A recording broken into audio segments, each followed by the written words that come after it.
one of the great privileges of the Independent, and I think to some extent it kept this absolutely always, it was very, very strong in the early days, was the sense you weren't being given answers in advance. Your editor just kind of wanted to know stuff, and there was this kind of curiosity on both sides. Sometimes it would be, oh, I saw this on the television news last night, or oh, I met this important person at dinner last night, and this is what's happening. You go, well, I'm not sure that is what's happening, actually. But mostly there was a real curiosity, and there was these wonderful conversations. For example, Andreas Whittam Smith, the founding editor, he just loved to kind of find things out, and sometimes he would probe you a bit.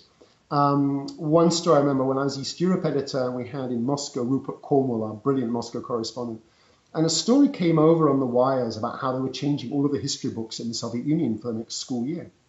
And it ran as a tiny little story on the wires, and everyone else, if they reported it at all, this was already in the era of Mikhail Gorbachev, the kind of reform in the Soviet Union. But Andreas said, this means so much, doesn't it? And he teased out what it meant. He was right. And that became the front page splash. Then everyone else kind of woke up in the days afterwards, like, yeah, this is a real big deal.